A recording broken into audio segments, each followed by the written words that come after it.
Hey YouTube, it's your girl Dr. J, and today I wanted to talk a bit more about encouraging dyslexic children to read.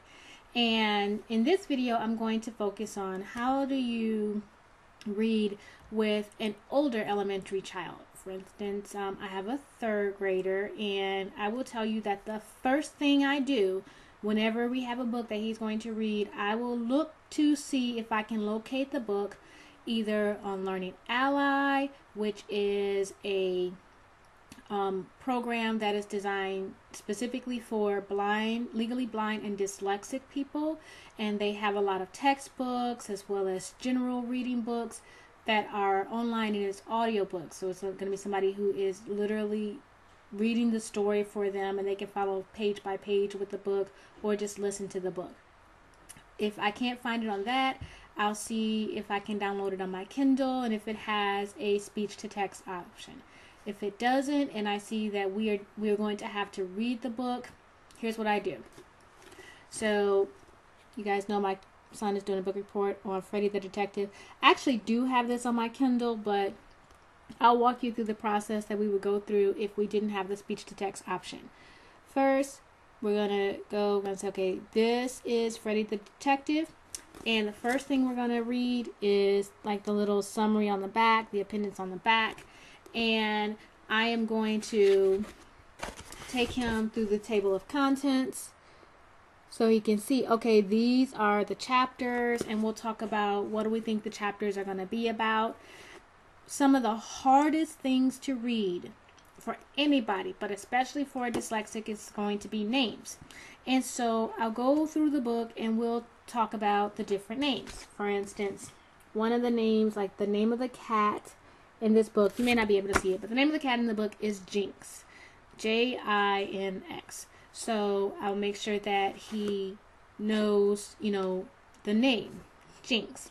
And if there are some names that are going to be really troublesome, or words that are going to be really troublesome, I actually highlight those words so that he's going to recognize, okay, this word is coming up. This is a word that we had talked about before, and he's going to be ready for it when it comes up. Because, it's going to be, this book is, it's like 275 pages. So it's probably not going to be the best thing for us to pre-read the book together and then have him go back and read the book again by himself. So what I'm going to do is I'm going to read the first few pages with him sitting next to me, read aloud, and allow him to listen. Usually in the first few pages, you're going to be introduced to most of the words that are going to follow in the rest of the chapter. And so what I'm going to do is I'm going to read those first few words, those first few pages, and if there are words that are going to be new for him, I'll actually stop and go a little bit slower, and we'll talk about those words. For instance, with this particular book, it says, it'll say, "You wait here," said Jinx, "I'll show him." And he crouched low on the ground and crept noiselessly toward the bushes. Okay, crouched, crept, and noiselessly are probably going to be some words that are going to give my son some pause. And so when we get to that, I'll actually stop. I'll show him the word, okay, crouch, CROUCHED. And we'll, get down in the crouch position, and then, we'll talk about, okay, this is crouched. And so when he sees the word, it's not the first time that he encountered it trying to read alone by himself. And he has some kinesthetic movement with it, so it has a little bit more of a trigger for him. And I will also talk about some different words that might rhyme with it and give him some things that he can use, like some mnemonic devices and different things that he can use, so that if he encounters this word again throughout the book, he's ready for it. If there's going to be a word that is going to be a little bit harder for him, and I see that he's going to see that word throughout, we'll actually write that word out And then not only will we write out the definition, but I'll try to give him a mnemonic device for it. Or I'll try to have a picture or something so that he can link the word with the picture. So if I saw that he was going to see the word crouched several times throughout the book, we may go and find a picture of a cat crouching down, because it's going to be Jinx the cat that's doing the crouching. So we'll have a cat crouching down, and we'll paste that picture on a paper with the word crouched written out. And so that when he comes up against these words that might be a challenge for him, he has this piece of paper that's going to give him some good clues so that he doesn't get discouraged or frustrated while he's reading the book, and it doesn't really stop his forward motion if he encounters some things that are going to be difficult. Remember, the purpose of us reading this book, it's not reading exercise. It's for him to do a book report.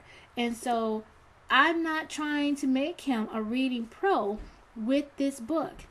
This is not reading practice. And that's going to be the biggest piece of advice I have for people when it comes to your dyslexic child reading. And that is, separate out completely things that are being read for reading practice, so for the purpose of improving their reading, and things that are being read so that they can gain knowledge and experiences in areas outside of reading, and anything that is not specifically for reading practice alone.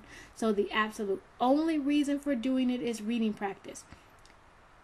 Everything that does not fit into that category, you create as many accommodations as your child needs so that they can focus on the material and not get stumped by the weakness of their dyslexia.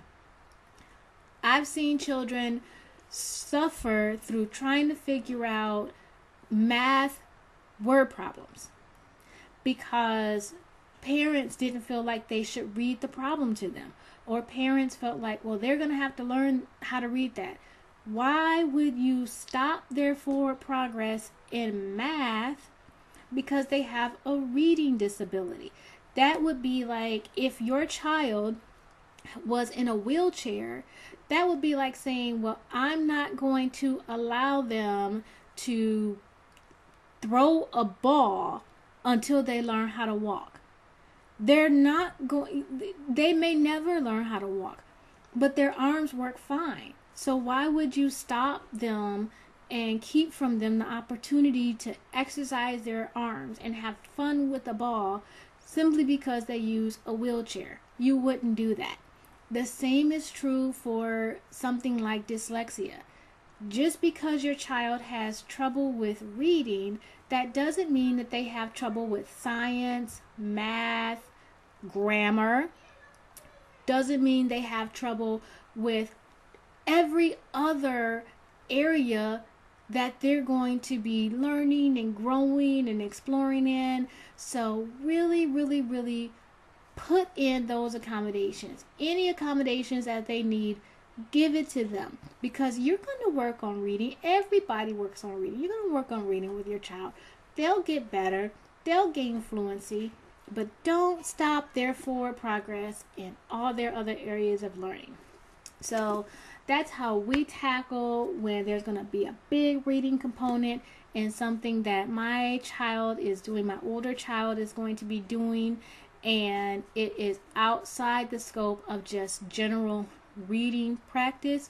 That's how we go through a book that I don't have an audio book for, but we need to get through it. And the goal is for them to understand the content and work with the content and not just read the book. So I hope this is helpful. If you have questions, please feel free to post them below. This is Dr. J, and I'm out. Bye-bye.